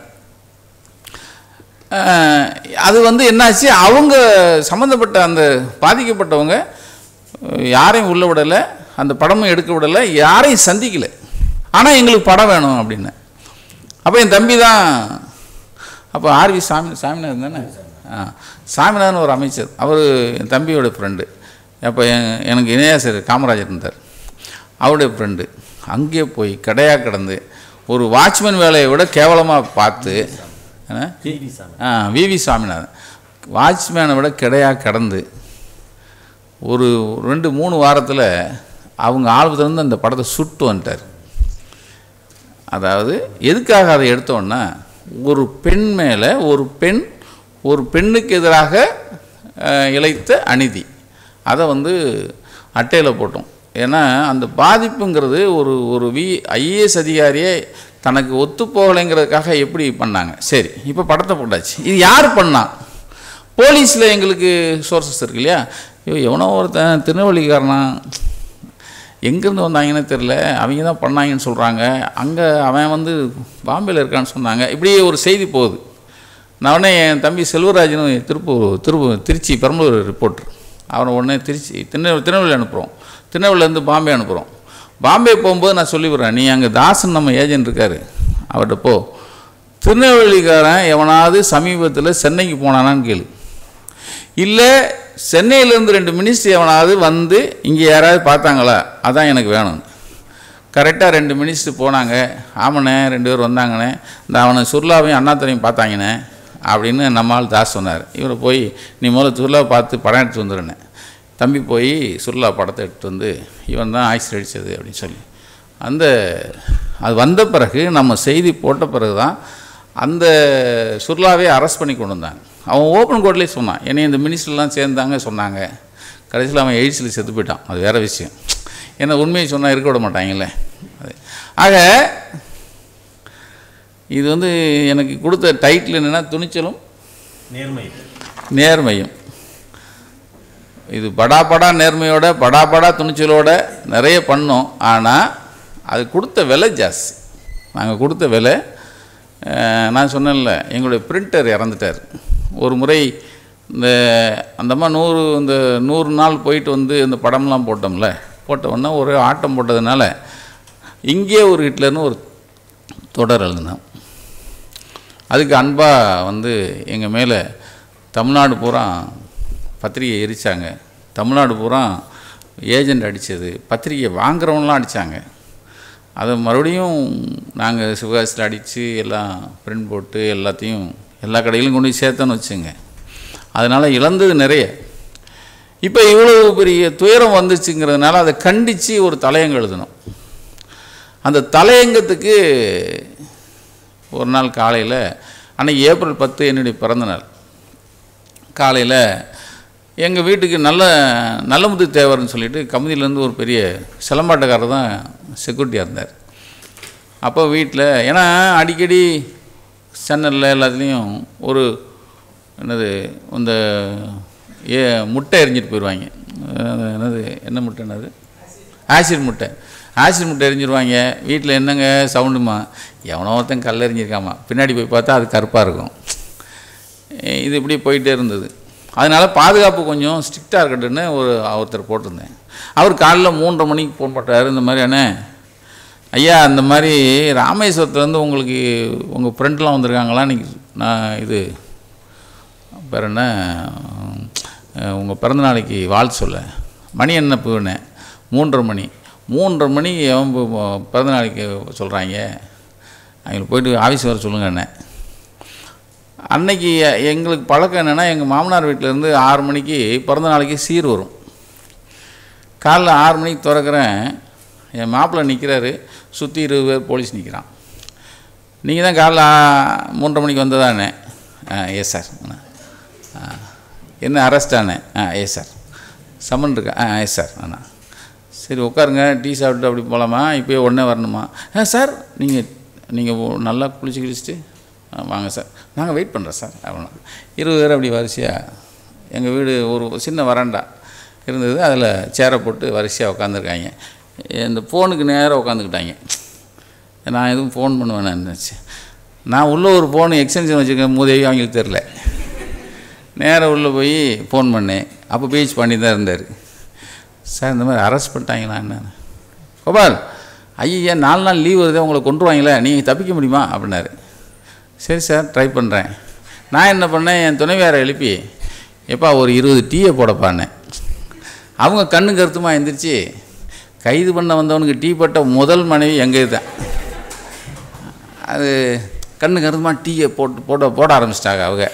நான் அப்படியே நைஸாக உள்ளுக்குள்ளேயே மாடி படி ஏற மேலே போய் பார்த்தா ஒரு வெள்ளை வேனு, சுற்றி 150 போலீஸ். கரெக்டாக அவர் சொன்னது சரியாக இருக்குது, பீச் பண்ணி சொன்னது. 150 போலீஸ் எதுக்கு நமக்கு? அப்போ ஏதோ ஒரு வில்லங்க இருக்குன்ட்டு நான் அப்படியே ஒரு கைலி சட்டையை மேலே போட்டு அப்படியே பின்னாடி அப்படி தவந்தே பின்னாடி ஏறி குதிச்சு ஒரு பின்னாடி இருக்க பால்காரன் வீட்டுக்கு போகிறேன். பால்காரன் வீட்டில் படுத்துருந்துச்சு எழுப்பி, எப்பா ஒரு வேட்டி கொடு, உன் சட்டையை கொடு, அப்புறம் அந்த பால் கயிறு அதை சுற்றிக்கிட்டேன், ஒரு சிவப்பு துட்டை கொடு அப்படின்னு தலையில் கட்டிட்டேன். அவன் அந்த பால் கேனு சைக்கிள் ஏறி சல்லுன்னு அழுத்திட்டு போயிட்டேன். அவங்க இங்கே தான் நிற்கிறாங்க, நான் போயிட்டேன். அவங்களுக்கு பால்காரன் வயசில் நம்ம இருப்போம், அவங்களுக்கு எப்படி தெரியும்? நான் எப்படா மீசியை மறைச்சேன்னா இந்த பக்கம் துண்டை கட்டி இப்படி மறைச்சிக்கிட்டேன். நான் இப்படி தான் போகிறேன், இங்கே செவரு, இங்கே தான் போலீஸ் நிற்கிது. அவ்வளோ அறிவோலில் நம்ம போலீஸ் இருக்கும்ல. அப்போ ஏறி போயிட்டேன். இப்போ என்னை அரெஸ்ட் பண்ணிட்டதான் அங்கே சொல்லிட்டாங்க. எஸ் அரெஸ்ட் ஓவர் அப்படின்னு சொல்லியாச்சு. இப்போ நான் தப்பிச்சாச்சு. அப்போ ஒரு ஆள் அரெஸ்ட்டு காமிக்கணும்ல, என்ன பண்ணலாம் அப்படின்னோடனே வேறு வழி இல்லை. ஒரு 2 மணி நேரம் கழித்து தான் எங்கள் வீட்டுக்கு எங்கள் மாமா வந்திருக்காரு. மாப்பிள்ளை கொஞ்சம் உள்ளே இருக்கார், கொஞ்சம் சீக்கிரம் வர சொல்லு. நான் தப்பிச்சு 2 மணி நேரம் ஆச்சு. இவ்வளோ சீக்கிரம் நேரம் ஆயிடுச்சு. நான் ஐயா மாப்பிள்ளை அன்றைக்கி பிறந்த நாளில் அவர் கோயிலில் இருக்கார். என்ன இவங்க திப்புத்துன்னு அங்கே போயிருக்காங்க. அந்த கேப்பில் என் துணைவியார் அழைச்சி அவர் ஆட்டோவில் இன்னொரு இடத்துக்கு அனுப்பிட்டாங்க. ஏன்னா நான் ஃபோனில் சொல்லிட்டேன், மாமா என்னை அரெஸ்ட் பண்ணிட்டாங்க, நீங்கள் வீட்டில் விஜயை பார்த்துக்குங்கன்னு சொல்லி.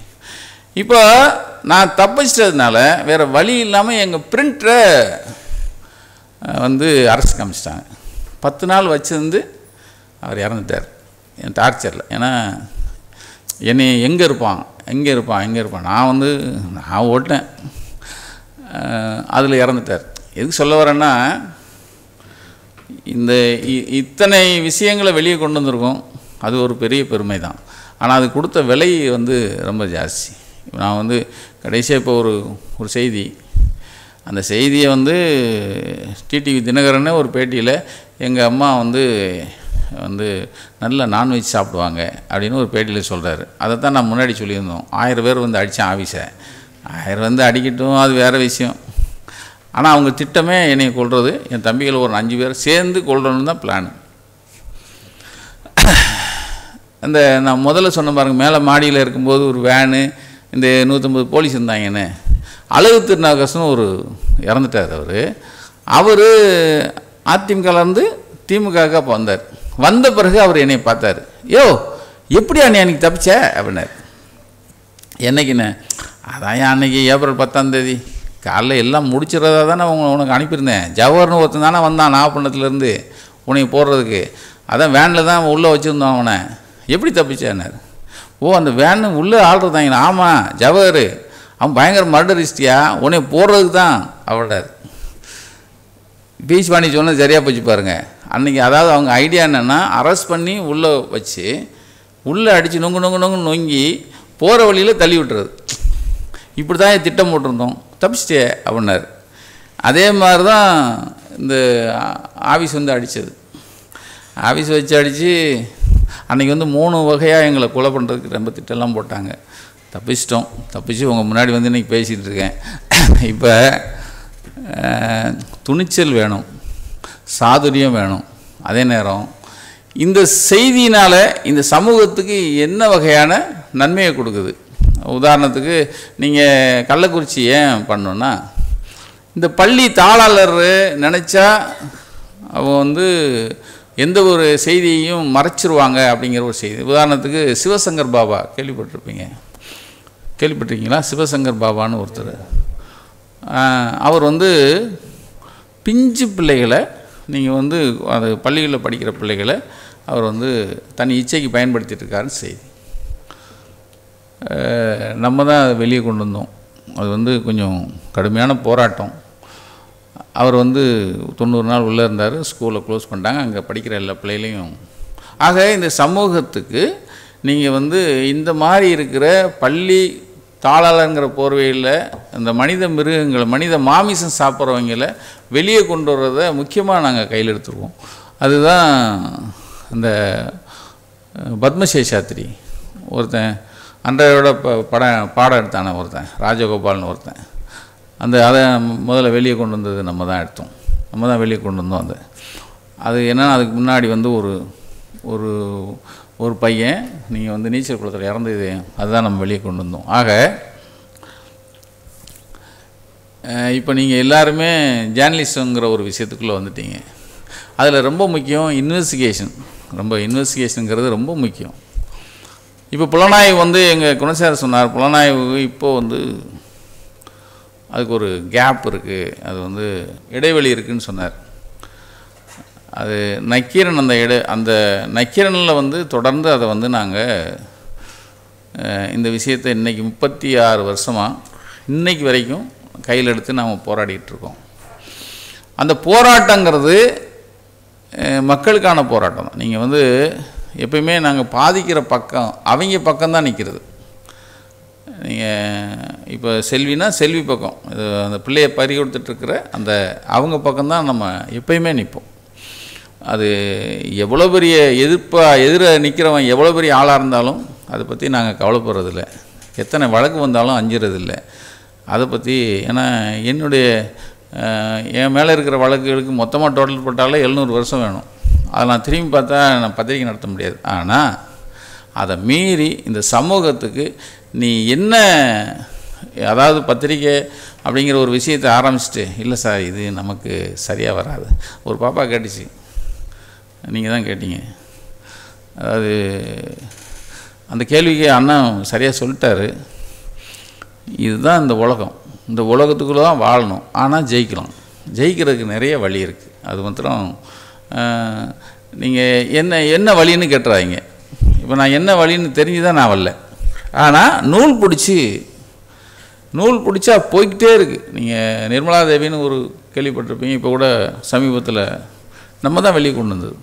அந்த ஆடியோ முத எங்கள்கிட்ட தான் வந்துச்சு. அது ரொம்ப பதறி போச்சு அந்த ஆடியோ. அதன் பின்னாடி இருக்கிற சதி எல்லாத்தையும் கொண்டு வந்தோம். அதுக்காக எனக்கு ஒரு நாள் அரெஸ்ட்லாம் பண்ணாங்க. மறுபடியும் இன்றைக்கி அந்த நிர்மலா தேவி இன்றைக்கி உள்ளே இருக்குது. ஆக நக்கீரன் செய்தி உண்மைங்கிறத இன்றைக்கி நீங்கள் அது உண்மையானதுங்கிறது நக்கீரன் கிடைச்ச மிகப்பெரிய கிரெடிபிலிட்டி. ஆக அந்த கிரெடிபிலிட்டி அப்படிங்கிற ஒரு விஷயம் ஒரு பக்கம். இன்னொரு பக்கம் தைரியமும் துணிச்சலும் இருந்தால் தான் இந்த பத்திரிகை உள்ளது. ஏன்னா எங்கள் அப்பாவும் எங்கள் வீட்டுக்காரரும் ஆஃபீஸ் போயிட்டு வரான்னு சூட்கேஸு கையுமா நாம் வந்து இல்லை நானும் ஆஃபீஸ் போயிட்டு வரேன், அந்த எண்ணம் இருந்தால் இந்த புலனாய்வுக்குள்ளே வர முடியாது. நீங்கள் எல்லாருமே தைரியமிக்கவர்கள் தான் எங்கிட்ட இருக்கான்னு நான் சொல்ல வரல.